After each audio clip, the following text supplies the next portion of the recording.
الحمد لله وكفى وسلام على عباده الذين اصطفى أما بعد فأعوذ بالله السميع العليم من الشيطان الرجيم بسم الله الرحمن الرحيم قل هل يستوي الذين يعلمون والذين لا يعلمون إنما يتذكر أولو الألباب. وقال رسول الله صلى الله عليه وسلم نضر الله امرأ سمع مقالتي فوعاها فأداها كما سمعها أو كما قال عليه الصلاة والسلام. السلام علیکم ورحمۃ اللہ وبرکاتہ. ناظرین کرام، آج دوبارہ ندائے منبر کے اس پروگرام میں آپ کی خدمت میں ہم حاضر ہوئے ہیں، اور الحمدللہ اللہ سبحانہ و تعالی کی توفیق سے، جو کہ ہمارے خالق ہیں، ہمارے مالک ہیں، ہمارے رازق ہیں، اللہ سبحانہ و تعالی ہر چیز پر قادر ہیں. اللہ سبحانہ و تعالی کے اوپر ہمارا پورا ایمان اور یقین ہے کہ وہی ذات ہے جو عزت دینے والی ہے، وہی ذات ہے جو ذلت دینے والی ہے، وہی ذات ہے جو ہماری حفاظت کرتی ہے، اور اللہ سبحانہ و تعالی اپنی مرضی سے جو کرنا چاہتے ہیں کرتے ہیں، کوئی پوچھنے والا نہیں. اللہ سبحانہ و تعالی کی ذات حکیم ہے، حکمت والے ہیں. اللہ سبحانہ و تعالی علیم ہیں، ہر چیز کو اللہ سبحانہ و تعالی جانتے ہیں. اللہ سبحانہ و تعالی درختوں کو، کتنے درخت ہیں دنیا کے اندر، اس پر کتنے پتے ہیں، اور وہ پتے جو گر چکے ہیں ان کو کن کیڑوں نے کھایا، ان کیڑوں کو کن کیڑوں نے کھایا، یہ سارا علم اللہ سبحانہ و تعالی کے پاس ہے. اللہ سبحانہ و تعالی سے کوئی چیز چھپی ہوئی نہیں. اللہ سبحانہ و تعالی سے کوئی آدمی، انسان بھاگ نہیں سکتا، چھپ نہیں سکتا. اللہ سبحانہ و تعالی ہر چیز کو دیکھ رہے ہیں، ہر چیز کو سن رہے ہیں. یہ یقین ہمارے اندر پیدا ہو جائے تو انشاءاللہ تعالی گناہوں سے بچنا، نیک اعمال کرنا بہت ہی آسان ہو جائے گا. اس کا استحضار ہمیں پیدا ہو جائے، اس لیے کہ حدیث پاک میں اللہ کے رسول صلی اللہ علیہ وسلم نے ارشاد فرمایا ان تعبد اللہ کأنک تراہ فإن لم تکن تراہ فإنہ یراک، کہ اللہ سبحانہ و تعالی کی ایسے عبادت کرو جیسے نماز ہو گیا، قرآن کی تلاوت ہو گئی، اسی طرح جو ہے اللہ کے راستے میں دینا ہو گیا، جو بھی عبادت ہو، کأنک تراہ، گویا کہ آپ اللہ سبحانہ و تعالی کو دیکھ رہے ہیں. یعنی یہ استحضار پیدا ہو جائے، یہ توجہ پیدا ہو جائے. اس توجہ اور استحضار کی وجہ سے انشاءاللہ تعالی ہمارے اندر اللہ کی خشیت، اللہ کا خوف اور اللہ سبحانہ و تعالی کی محبت ہمارے دلوں کے اندر رچ بس جائے گی. تو ان چیزوں کا ہر روز ہم اپنے گھروں کے اندر بھی مذاکرہ کریں، اسی طرح اپنے بچوں کے سامنے بھی یہ باتیں ہم بار بار کہا کریں. اس لیے کہ آج جس شخصیت اور جس آدمی اور جس صحابی کا ہم ذکر کرنے والے ہیں، ان کے بارے میں ایک اثر نقل کیا ہے امام بخاری رحمۃ اللہ علیہ نے. امام بخاری رحمۃ اللہ علیہ نے بخاری شریف جہاں سے شروع ہوتی ہے کتاب کیف بدأ الوحی، کہ وحی کس طرح نازل ہوئی تھی، ایک باب قائم فرمایا. اس کے بعد جو اصل کتاب ہے وہ شروع ہوتی ہے کتاب الایمان سے، اور کتاب الایمان کے اندر امام بخاری رحمۃ اللہ علیہ نے باب کھینچا ہے کہ باب الایمان یزید و ینقص، کہ ایمان زیادہ بھی ہوتا ہے، کم بھی ہوتا ہے. یعنی کہ ایمان کی کیفیت، ایمان کی جو قوت ہے، جیسے کہ ایمان کم اور زیادہ کا یہ مطلب نہیں ہے کہ کوئی انسان اگر یہ کہہ دے کہ میں صرف اللہ پر ایمان رکھتا ہوں، نعوذ باللہ نبی اکرم صلی اللہ علیہ وسلم پر نہیں رکھتا، تو وہ بندہ یہ نہیں کہا جائے گا کہ اس کے پاس تھوڑا ایمان ہے، کم ایمان ہے. اس کے پاس تو ایمان ہے ہی نہیں۔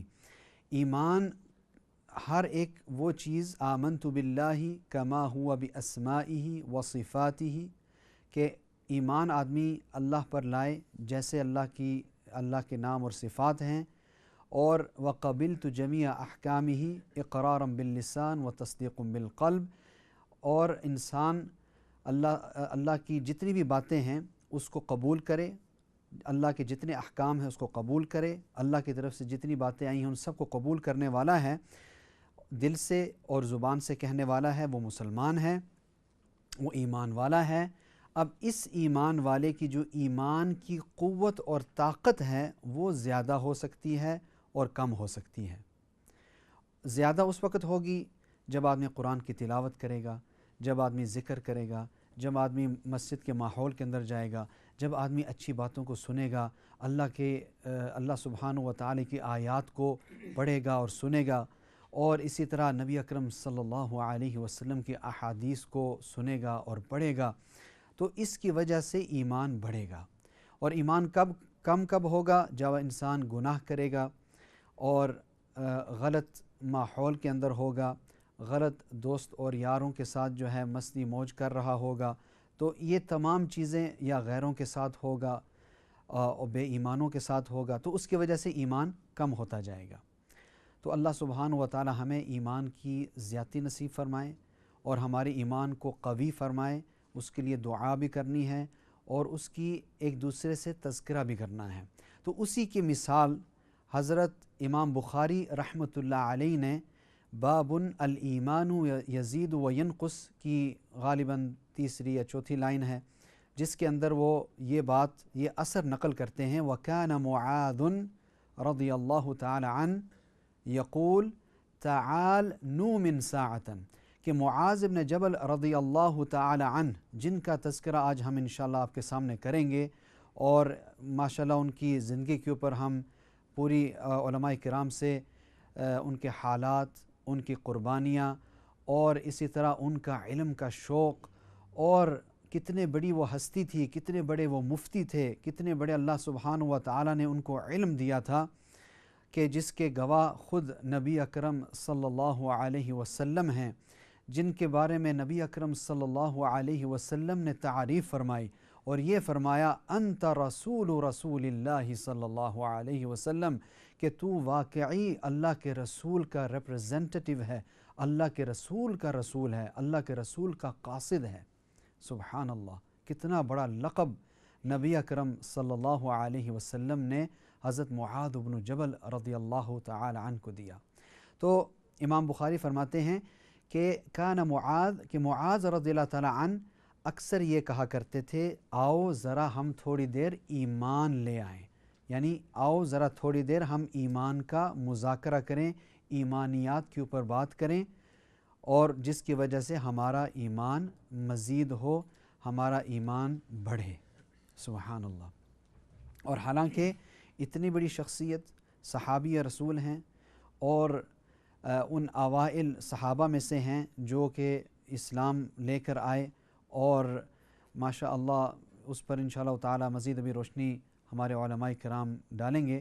اور حسب معمول الحمدللہ ہم آج پھر دوبارہ خوش قسمت ہیں کہ ہمارے ساتھ دو ہستیاں موجود ہیں، مولانا حیات خان صاحب، السلام علیکم۔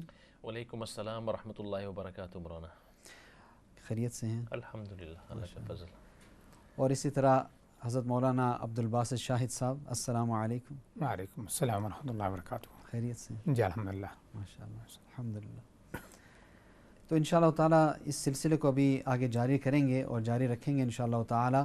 معاذ بن جبل رضی اللہ تعالیٰ عنہ، وہ صحابی جن کے بارے میں اللہ کے رسول صلی اللہ علیہ وسلم نے فرمایا، یا معاذ انی احبک، اے معاذ مجھے تجھ سے بڑی محبت ہے۔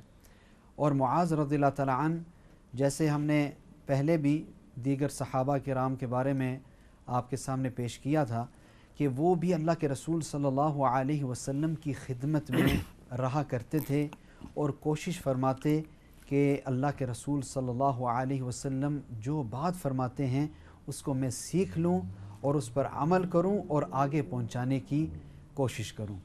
تو انشاءاللہ تعالی آگے مولانا حیات خان صاحب سے میں درخواست کروں گا ماشاءاللہ. کہ ان کے حالات پہ روشنی فرمائیں انشاءاللہ. بسم اللہ الرحمن الرحیم. جزاکم اللہ خیر مولانا. آج ماشاءاللہ حضرت معاذ ابن جبل رضی اللہ عنہ کے بارے میں گفتگو ہوگی انشاءاللہ. حضرت معاذ ابن جبل رضی اللہ عنہ عجیب فقی اور عجیب مفتی، اور جس طرح ہم نے لاسٹ ویک بیان کیا تھا کہ نبی کریم صلی اللہ علیہ وسلم نے فرمایا کہ اگر تم لوگوں کو نشید پڑھنا ہو اور سیکھنا ہو تو تم 4 لوگوں سے سیکھو. صحابہ کرام میں سے 4 لوگوں سے سیکھو. ان میں سے حضرت معاذ ابن جبل رضی اللہ تعالیٰ عنہ بھی تھے. حضرت معاذ ابن جبل رضی اللہ عنہ تقریباً 18 سال کے تھے جب مسلمان ہوئے. وہ مدینہ شریف کے رہنے والے تھے، اور مدینہ شریف کے اندر جیسے کہ مشہور ہے دو بڑے یعنی خاندان تھے، اوس اور خزرج. اوس اور خزرج شروع سے آپ نے یعنی مابین لڑائی اور جھگڑا یعنی ان کے درمیان ٹکرا. تو خزرج کے یعنی خاندان سے حضرت معاذ ابن جبل رضی اللہ عنہ کا تعلق تھا، اور ان خزرج میں سے ایک یعنی جو خاندان تھا جس کا نام ہے عدی ابن سعد. عدی ابن سعد یعنی جو قبیلہ تھا وہاں سے حضرت معاذ ابن جبل رضی اللہ عنہ کا تعلق تھا. عدی بن سعد تو سعد بن علی جو تھے شروع سے ان کے 2 بیٹے تھے. ایک تھا یعنی عدی اور ایک تھا سلمہ.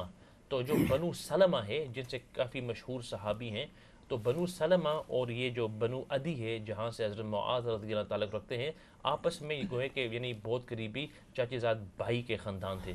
تو جہاں بنو سلمہ رہتا تھا ان کے ساتھ ہی بنو عدی کا بھی جو مکان وغیرہ وہاں تھے. جو مسجد قبلتین ہیں وہاں ہی ان کے رہائش اور ان کے گھر وہاں تھے. تو کیا ہوا کہ تقریباً 12ویں سال نبوت کے اندر نبی کریم صلی اللہ علیہ وسلم نے یعنی یہ جو بیع عقبہ جو ہوئی، تو نبی کریم صلی اللہ علیہ وسلم نے صحابہ کرام کو بھیجا مدینہ منورہ کی طرف تاکہ وہاں دعوت اور تبلیغ کا کام شروع ہو جائے. تو ان حضرات میں سے حضرت مصعب ابن عمیر رضی اللہ عنہ، عجیب صحابی نبی کریم صلی اللہ علیہ وسلم کا، تو وہ بھی وہاں تشریف لے گئے تھے اور وہاں دین کا اور دعوت اور تبلیغ کی طرف سے یعنی انہوں نے کام شروع کیا. تو الحمدللہ سیدنا معاذ بن جبل تقریباً 18 سالوں کی عمر تھی اور وہ بھی مسلمان ہو گئے تھے. اور جس وقت حضرت معاذ بن جبل یعنی آئے تقریباً 12 نبوت کے 12ویں سال کے اندر جب آئے حج کے لیے، تو ان کے ساتھ بہت سارے لوگ بھی آئے، مسلمان بھی تھے اور غیر مسلمان بھی تھے، سب آئے. اور وہاں ان کے ساتھ حضرت معاذ بن جبل بھی آئے رضی اللہ عنہ، اور اس وقت انہوں نے نبی کریم صلی اللہ علیہ وسلم کے پاک مبارک ہاتھوں پر انہوں نے بیعت بھی کی. تو خیر جب واپس تشریف لے گئے، مسلمان تو ہو گئے تھے پہلے سے، وہاں ملاقات بھی ہو گئی نبی کریم صلی اللہ علیہ وسلم سے. تو جب واپس گئے مدینہ منورہ کے اندر، تو دین کی بات تو پہلے سے وہاں پھیل گئی تھی، تو اکثر لوگ بنو سلمہ کے مسلمان ہو گئے تھے. تو لیکن چند لوگ تھے جیسے کہ پہلے میں نے بتایا تھا کہ ان کو بہت تکلیف ہوتی کہ جو ان کے باپ دادوں کا جو دین تھا ان کو چھوڑنے کے لیے یعنی ان کو بہت تکلیف ہوتی کہ نہیں چھوڑ سکتے.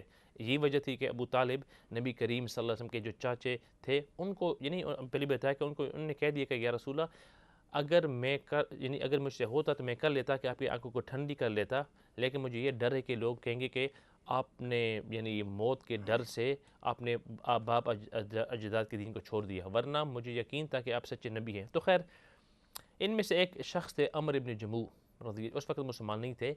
عمر ابن جموع بنو سلمہ کے بڑے سردار تھے اور کافی معزز آدمی تھے. تو ان کے بارے میں مشہور تھا کہ ان کے یہاں ایک منات نامی ایک آئیڈل تھی، ایک بت تھا، اور بت بھی یعنی بیوٹیفل تھا، اچھی طرح لکڑی سے بنایا ہوا تھا. حضرت عمر ابن جموع اس وقت مسلمان نہیں تھے تو اس کی عبادت کرتے تھے، پوجا کرتے تھے، اور اس امید سے کہ یہ جو آئیڈل اور یہ جو منات ہوگی میری حفاظت کرے گی، یعنی جنگوں کے اندر وغیرہ مجھ سے دفاع کرے گی. تو اس پر عطر لگاتے تھے، اس کا خیال کرتے تھے، اس کو سب کچھ یعنی صاف ستھری اور گوئے کے صاف رکھتے تھے.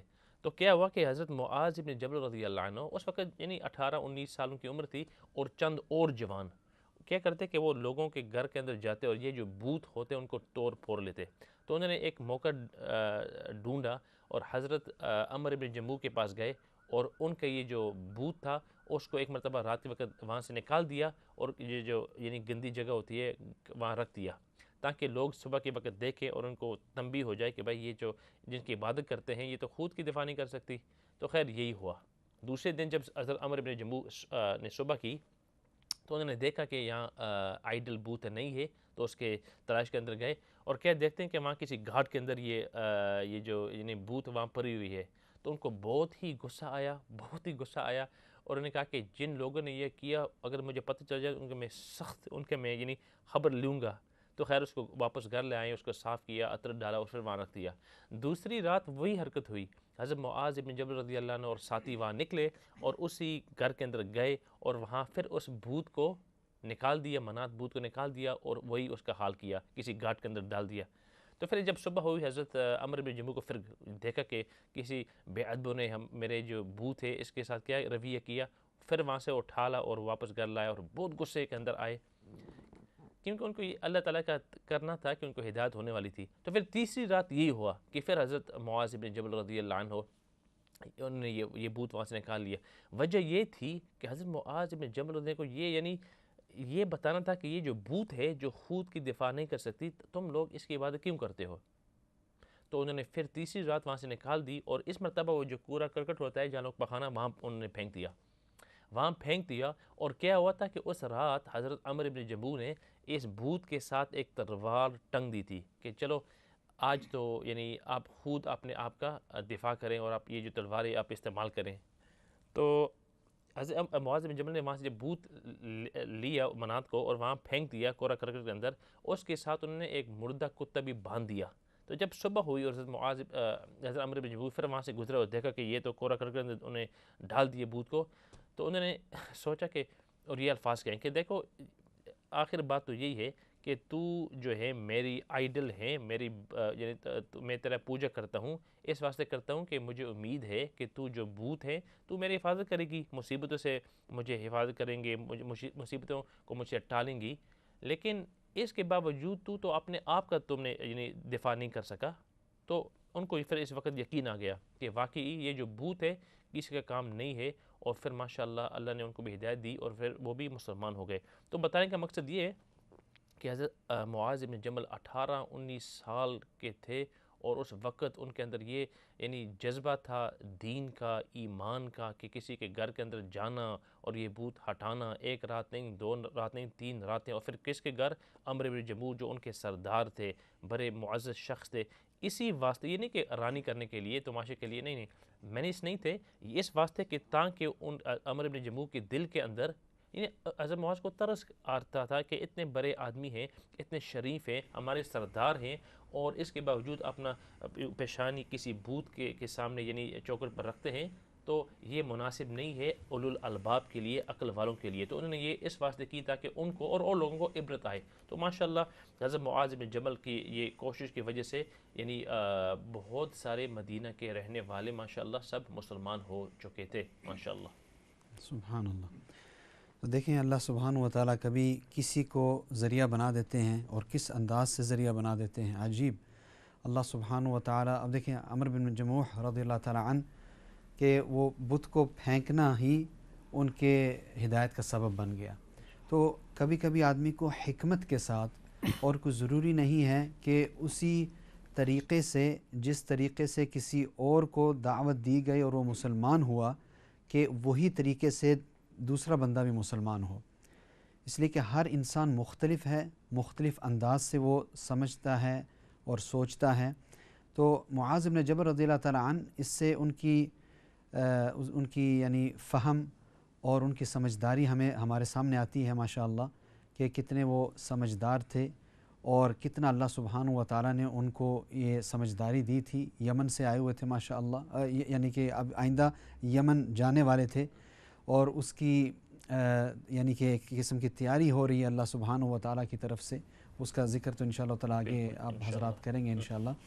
تو حضرت مولانا عبدالباسط صاحب کچھ غزوات اور کچھ یعنی کہ ان اور حالات پہ آپ روشنی فرمائیں انشاءاللہ. بسم اللہ الرحمن الرحیم.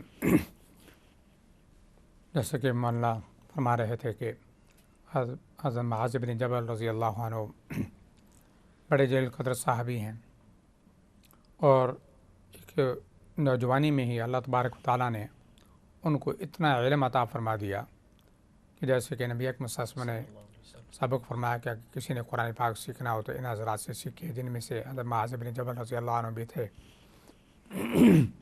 ابتدائی میں جب نبی اکرم صلی اللہ علیہ وسلم، جیسے آپ سن چکے ہیں کہ حضرت مصعب بن عمیر رضی اللہ عنہ داعی اسلام، جن کو نبی اکرم صلی اللہ علیہ وسلم نے مدینہ منورہ میں اسلام کا مبلغ بنا کر بھیجا تھا، اور انہوں نے جا کر تبلیغ کی اور وہاں کے حالات جو ہے وہ سازگار بنائے، اور مدینہ کے اندر ایک بہت پیاری فضا بن چکی تھی نبی اکرم صلی اللہ علیہ وسلم کی آمد سے قبل۔ حضرت معاذ، نبی اکرم صلی اللہ علیہ وسلم جب مدینہ منورہ تشریف لائے تو حضرت معاذ بن جبل رضی اللہ عنہ نبی اکرم صلی اللہ علیہ وسلم کے دامن کے ساتھ وابستہ ہو گئے، اور اس وقت تقریباً 18-19 سال کی عمر تھی، اور علم کا شوق، اور پھر ایسے نبی اکرم صلی اللہ علیہ وسلم کے ساتھ وابستہ ہوئے کہ سفر حضر میں نبی اکرم صلی اللہ علیہ وسلم کے ساتھ ہوتے اور کئی چیزوں کا سوال کرتے، اور نبی اکرم صلی اللہ علیہ وسلم بعض دفعہ ان کو خود مخاطب کر کے، پیار سے مخاطب کرتے، اور مخاطب کر کے ان کو خود تعلیم و تربیت دیتے رہتے۔ یہ نبی اکرم صلی اللہ علیہ وسلم کے براہ راست تعلیم یافتہ کہ نبی اکرم صلی اللہ علیہ وسلم نے کئی موقع پر فرمایا کہ یا معاذ، ایک موقع پر پکارا، فرمایا کہ یا معاذ، حضرت معاذ بن جبل رضی اللہ عنہ نے جواباً کہا لبیک و سعدیک یا رسول اللہ، میں حاضر ہوں۔ پھر نبی اکرم صلی اللہ علیہ وسلم نے فرمایا کہ یا معاذ، پھر حضرت معاذ بن جبل رضی اللہ عنہ نے اسی محبت کے ساتھ اور اسی ادب کے ساتھ جواب دیا۔ پھر نبی اکرم صلی اللہ علیہ وسلم نے فرمایا کہ یا معاذ، اور حضرت معاذ رضی اللہ عنہ نے اسی طرح محبت کے ساتھ جواب دیا۔ تو پھر آپ صلی اللہ علیہ وسلم نے فرمایا کہ جو صدق دل سے کلمہ توحید پڑھ لے، کلمہ توحید کا اقرار کر لے، اس پر جہنم کی آگ حرام ہو جاتی ہے، وہ ضرور جنت میں داخل ہوگا۔ حضرت معاذ بن جبل رضی اللہ عنہ کے دل میں یہ شوق پیدا ہوا، اور انہوں نے نبی اکرم صلی اللہ علیہ وسلم سے پوچھا کہ یا رسول اللہ صلی اللہ علیہ وسلم، میں تمام لوگوں کو یہ خوشخبری سنا دوں؟ تو نبی اکرم صلی اللہ علیہ وسلم نے جواباً فرمایا کہ نہیں، لوگ عمل کرنا چھوڑ دیں گے۔ حضرت معاذ بن جبل رضی اللہ عنہ پر نبی اکرم صلی اللہ علیہ وسلم کی شفقت کا عجیب حال تھا۔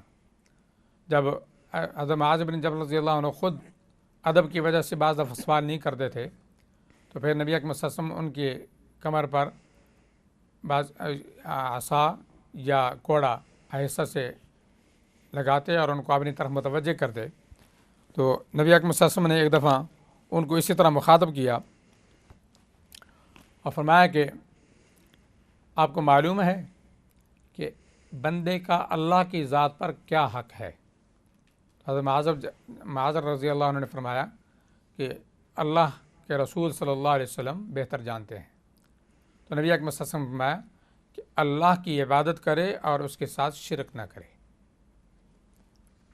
تو پھر نبی اکرم صلی اللہ علیہ وسلم تھوڑا خاموش ہو گیا، اور پھر اس کے بعد تھوڑی دیر بعد پھر پوچھا کہ آپ کو معلوم ہے کہ بندے کا اللہ کی ذات پر کیا حق ہے؟ کہ بندے کو اللہ کی ذات کے ساتھ، یعنی پہلے فرمایا کہ بندے کا اللہ کی ذات کے ساتھ کیا حق ہے، تو عبادت کرے اور شرک نہ کرے۔ تو پھر اللہ کا بندے پر کیا حق ہے کہ جب وہ یہ کام کرے گا تو اللہ تبارک و تعالیٰ اس کو کیا عطا فرمائیں گے؟ تو نبی اکرم صلی اللہ علیہ وسلم نے خود پھر فرمایا کہ اللہ کا بندے پر حق یہ ہے کہ اللہ تبارک و تعالیٰ اس کو جنت میں داخل فرمائے اور اس کے گناہوں کو معاف فرما دے۔ تو حضرت معاذ رضی اللہ عنہ کو اسی طرح مختلف مواقع پر تعلیم ملتی رہتی تھی، اور تعلیم جو ہے وہ پورے دین پر محیط تھی۔ یعنی آج ہم لوگ یہ سمجھتے ہیں، شاید اکثریت یہ سمجھتی ہے کہ نماز، روزہ، حج، زکوٰۃ، یعنی دین صرف اسی کا نام ہے اور باقی زندگی جو ہے وہ اپنی مرضی کی ہے۔ ایسا نہیں ہے، بلکہ دین پوری زندگی کا نام ہے، پورا دستور حیات ہے۔ یعنی پورے دین جو ہے پوری زندگی کے تمام اعمال بتاتا ہے، جس میں اخلاق بھی ہیں، عبادات بھی ہیں، معاشرت بھی ہے، الغرض زندگی کے تمام معاملات۔ تو حضرت معاذ رضی اللہ عنہ کو جب نبی اکرم صلی اللہ علیہ وسلم سے ڈائریکٹ تعلیم ملی ہے، اس میں مذہبی تعلیم بھی ہے، دینی مذہبی تعلیم، اخلاقی تعلیم، معاشرتی تعلیم، یعنی عملی زندگی، یعنی پوری زندگی کے تمام معاملات کو جو ہے وہ محیط ہے۔ اور نبی اکرم صلی اللہ علیہ وسلم حضرت معاذ رضی اللہ عنہ چاہتے تھے کہ جب میں نبی اکرم صلی اللہ علیہ وسلم سے کچھ پوچھ رہا ہوں تو کوئی اور آدمی درمیان میں حائل نہ ہو، یعنی نبی اکرم صلی اللہ علیہ وسلم مجھے کھل کر وہ چیز بتائیں، میں آپ صلی اللہ علیہ وسلم سے کھل کر پوچھوں۔ تو ہمیشہ جب نبی اکرم صلی اللہ علیہ وسلم کو دیکھتے کہ آپ صلی اللہ علیہ وسلم اکیلے ہیں تو آپ صلی اللہ علیہ وسلم کے پاس پہنچ جاتے اور جا کر آپ نے کچھ سوال کرتے، یا نبی اکرم صلی اللہ علیہ وسلم آپ صلی اللہ علیہ وسلم کو یہ معلوم تھا کہ حضرت معاذ رضی اللہ عنہ بڑے علم کے پیاسے ہیں، آپ چاہتے ہیں کہ اللہ کے نبی صلی اللہ علیہ وسلم سے مجھے ڈائریکٹ جو ہے براہ راست ہر وقت تعلیم ملتی رہے، تو نبی اکرم صلی اللہ علیہ وسلم ان کی تعلیم و تربیت فرماتے رہتے تھے۔ ایک دفعہ آپ صلی اللہ علیہ وسلم ایک سفر میں تھے، حضرت معاذ رضی اللہ عنہ بھی آپ کے ہمراہ تھے۔ صبح کے وقت میں جب لشکر اسلام منزل مقصود پر پہنچا تو حضرت معاذ رضی اللہ عنہ نبی اکرم صلی اللہ علیہ وسلم کے قریب تھے، تو جب بھی لشکر جو ہے کسی کی جگہ پڑاؤ کرتا تو حضرت معاذ رضی اللہ عنہ بالکل قریب آ جاتے۔ تو اس وقت حضرت معاذ رضی اللہ عنہ نے پوچھا کہ یا رسول اللہ ایسا عمل بتائیے کہ جو مجھے جنت میں داخل فرما دے اور دوزخ سے میں بچ جاؤں۔ تو نبی اکرم صلی اللہ علیہ وسلم نے فرمایا کہ آپ نے بہت بڑی بات پوچھی ہے، یعنی سوال کرنا بھی ایک مہارت ہے، سوال کرنا خود ایک علم ہے، یعنی آدمی ایسا سوال کرے کہ جس کے اندر اس کو ایسا جواب ملے کہ وہ اس کو بہت ساری قیمتی باتیں وہاں سے معلوم ہو جائیں، تو سوال ایسے انداز میں فرماتے۔ تو نبی اکرم صلی اللہ علیہ وسلم نے فرمایا کہ شرک نہ کرو اور عبادت کرو، روزہ رکھو، زکوٰۃ دو، نماز پڑھو، روزہ رکھو، زکوٰۃ دو، حج کرو، یعنی دین کے جو اعمال ہیں، یعنی بنیادی ارکان ہیں، نبی اکرم صلی اللہ علیہ وسلم نے فرمائے، اور فرمایا کہ جو صدقہ ہے، یعنی صدقہ کرو، اور صدقہ جو ہے وہ جہنم کی آگ کو بجھا دیتا ہے۔ اور اسی طرح جو رات کی نماز ہے، جو رات کے حصے میں پڑھی جاتی ہے، جس کے بارے میں اللہ تبارک و تعالیٰ فرماتے ہیں تتجافی جنوبہم عن المضاجع، یعنی تو وہ نماز جو ہے وہ قیامت والے دن بہت بڑی نجات کا ذریعہ بنے گی۔ اس طرح فرمایا کہ اسلام کی سر اور چوٹی جو ہے کہ میں خبر دیتا ہوں، سر اور پاؤں تو نماز ہے، دین کا سر نماز ہے، اور سر جو ہے وہ پورے جسم پر حکمرانی کرتا ہے۔ اگر سر جو ہے وہ جسم سے جدا کر دیا جائے تو جسم کسی کام کا نہیں رہتا۔ تو اسی طرح نبی اکرم صلی اللہ علیہ وسلم فرمایا کہ جو آدمی نماز جان بوجھ کر چھوڑ دیتا ہے اس کا دین کے اندر کوئی حصہ نہیں ہے، کیونکہ نماز جو ہے وہ دین کا ستون ہے، نماز جو ہے وہ سر ہے، جس طرح پوری باڈی کے اندر ایک سر ہوتا ہے، اور جس کے ذریعے سے تمام جو باڈی ہے وہ حرکات کرتی ہے، تاکہ اسی طرح نماز کی حیثیت دین کے اندر ایسی ہی ہے۔ اور اسی طرح فرمایا کہ کوہان اس کی جو چوٹی ہے وہ جہاد ہے، اللہ کے راستے میں جدوجہد کرنا۔ پھر اس کے بعد ارشاد ہوا کہ ان باتوں کی جو بنیاد ہے یا ان باتوں کی جو جڑ ہے وہ ایک چیز ہے کہ زبان، اور آپ صلی اللہ علیہ وسلم نے اپنی زبان مبارک کو پکڑا اور فرمایا کہ یہ زبان جو ہے یہ ایسی چیز ہے کہ اس سے بہت سارے لوگ جو ہے وہ اس زبان کی وجہ سے جہنم کے اندر داخل ہوں گے۔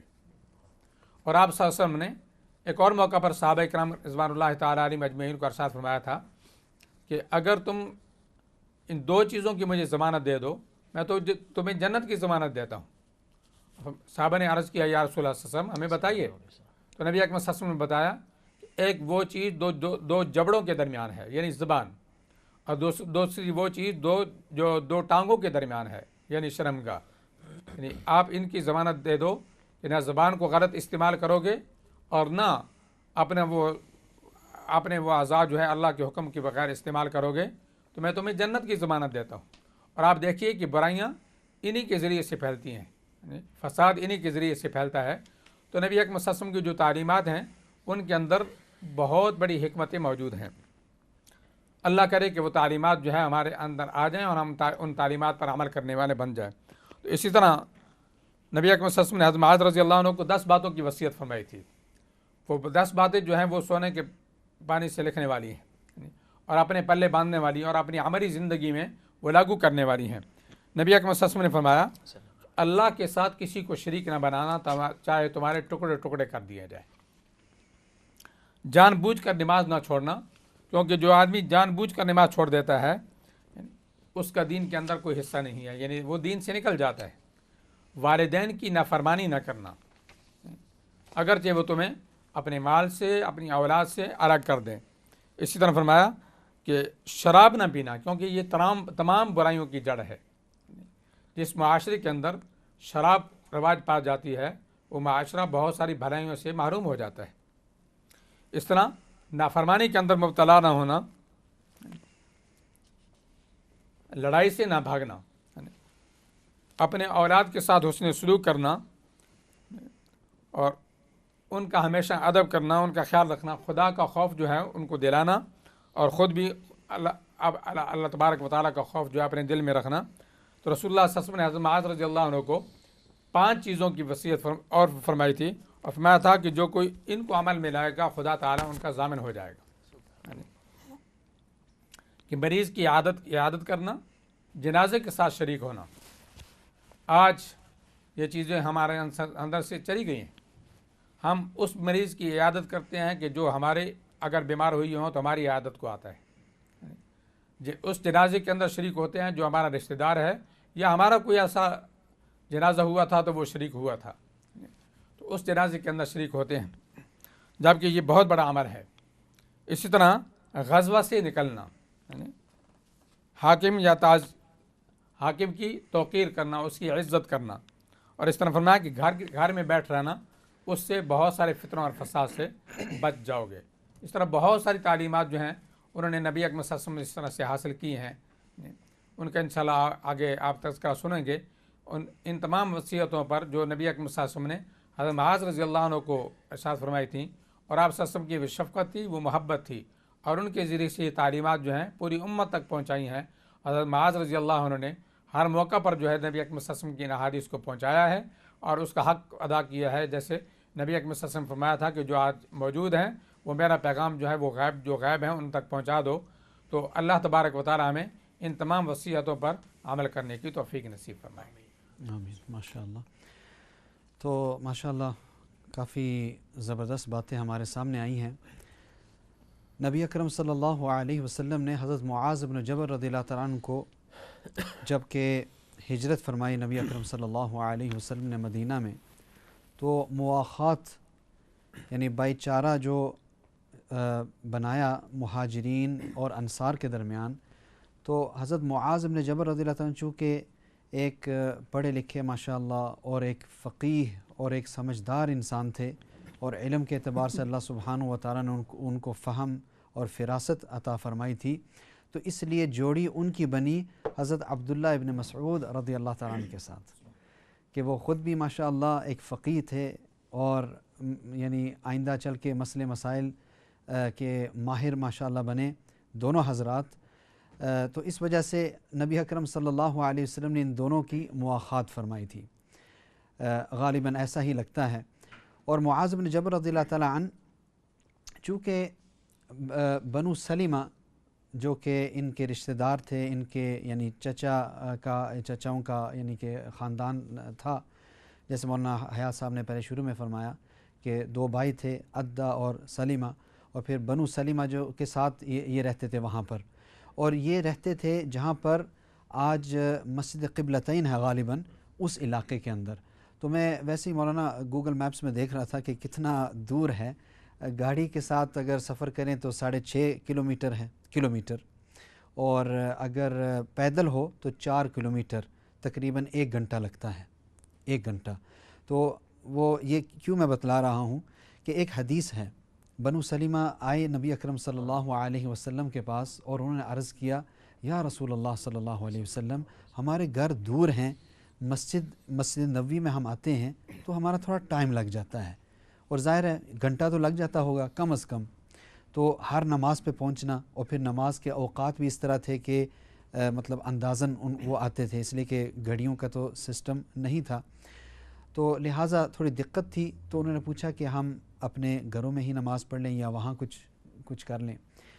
تو اللہ کے رسول صلی اللہ علیہ وسلم نے ارشاد فرمایا، بنو سلمہ بنو سلمہ مکانکم، بنو سلمہ مکانکم تکتب آثارکم، مکانکم تکتب آثارکم، کہ اپنی ہی جگہ پر رہنا، اپنی ہی جگہ پر رہنا، تمہارے قدم جو تم مسجد کی طرف اٹھاتے ہو ہر قدم پر ایک ایک نیکی لکھی جاتی ہے۔ سبحان اللہ۔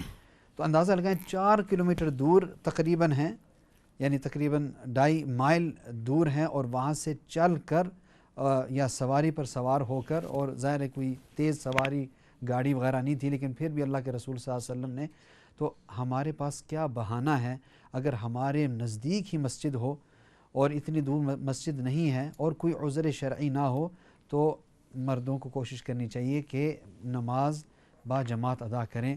اللہ سبحانہ و تعالی ہم سب کو اس کی توفیق نصیب فرمائے۔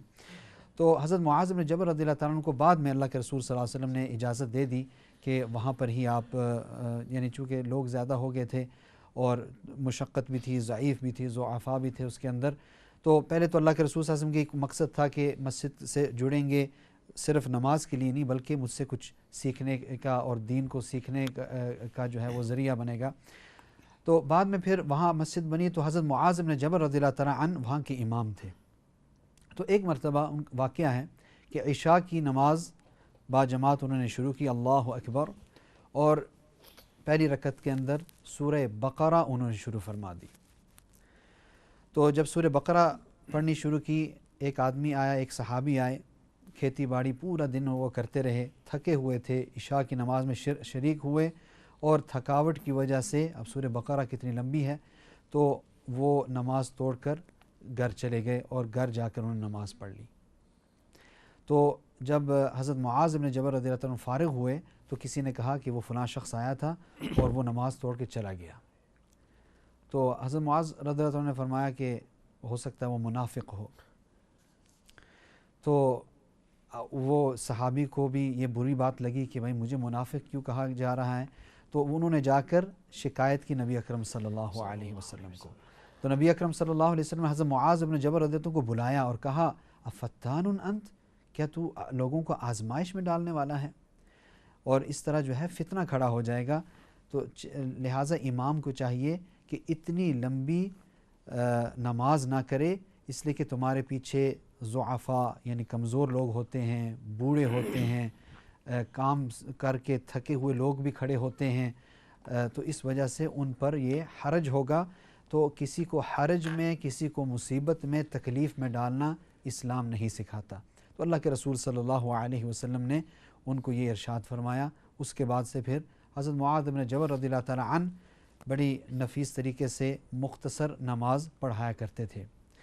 تو یہ کافی چیزیں ہمیں ان کی حیات سے، ان کی کیا کہتے ہیں زندگی سے سیکھنے کو ہمیں ملتی ہیں۔ چنانچہ نبی اکرم صلی اللہ علیہ وسلم نے جب حضرت معاذ ابن جبل رضی اللہ تعالیٰ عنہ کو جب دیکھا کہ یمن ماشاءاللہ وہاں پر لوگ مسلمان ہو گئے اور وہاں کے بڑے لوگ بھی مسلمان ہو گئے اور کافی وہاں اسلام پھیل رہا تھا، تو اللہ کے رسول صلی اللہ علیہ وسلم نے ان کی طرف ایک خط لکھا، یمن کی طرف ایک خط لکھا کہ میں تمہارے پاس اپنے گھرانے کا سب سے بہترین انسان بھیج رہا ہوں۔ اللہ اکبر۔ اور پھر حضرت معاذ بن جبل رضی اللہ عنہ کا اللہ کے رسول صلی اللہ علیہ وسلم نے امتحان بھی لیا۔ امتحان کیا لینا تھا؟ اللہ کے رسول صلی اللہ علیہ وسلم کے ان سوالات سے ہمارے کئی مسائل الحمدللہ حل ہو گئے، اور اس کا میں بس تذکرہ کرتا جاؤں مختصر طور پر انشاءاللہ تعالی، کہ ایک تو اللہ کے رسول صلی اللہ علیہ وسلم نے پہلے یہ ان سے پوچھا کہ اے معاذ، جب تم وہاں پر جاؤ گے، دین کو پھیلاؤ گے، تو لوگوں کو مسائل پیش آئیں گے، لوگ سوال کریں گے، تو ان سوالوں کا تم کیسے جواب دو گے؟ تو حضرت معاذ رضی اللہ عنہ نے عرض کیا یا رسول اللہ صلی اللہ علیہ وسلم کہ میں کتاب اللہ کے اندر اس مسئلے کو تلاش کرنے کی پہلے کوشش کروں گا۔ تو اللہ کے رسول صلی اللہ علیہ وسلم نے یہ ارشاد فرمایا کہ اگر تو اس کو اللہ کی کتاب میں نہ پائے اس مسئلے کو تو پھر کیا کرے گا؟ تو معاذ بن جبل رضی اللہ عنہ نے یہ عرض کیا یا رسول اللہ صلی اللہ علیہ وسلم، تو میں سنت رسول کے اندر غور و خوض کروں گا اور دیکھوں گا، تلاش کروں گا کہ کوئی ایسا جزئیہ، کوئی ایسی حدیث مجھے مل جائے جس کے اندر اس کا جواب ہو اور میں اس سے ان کا جواب دوں گا۔ تو اللہ کے رسول صلی اللہ علیہ وسلم نے ارشاد فرمایا اگر تو اس کو سنت رسول میں بھی نہ پائے تو پھر کیا کرے گا؟ تو حضرت معاذ بن جبل رضی اللہ عنہ نے یہ یعنی کہ عرض کیا کہ میں انشاءاللہ تعالی خود قرآن اور سنت کے مطابق قیاس کروں گا، اپنی رائے سے کام کروں گا۔ تو یہ ماشاءاللہ اللہ کے رسول صلی اللہ علیہ وسلم خوش ہو گئے اور اللہ کے رسول صلی اللہ علیہ وسلم نے یہ لقب دیا، اور یہ لقب دیا کہ انت رسول اللہ، تو اللہ کے رسول کا بھی قاصد ہے۔ تو انشاءاللہ تعالی اپنا سلسلہ جاری رکھیں گے بریک کے بعد۔ السلام علیکم ورحمۃ اللہ وبرکاتہ۔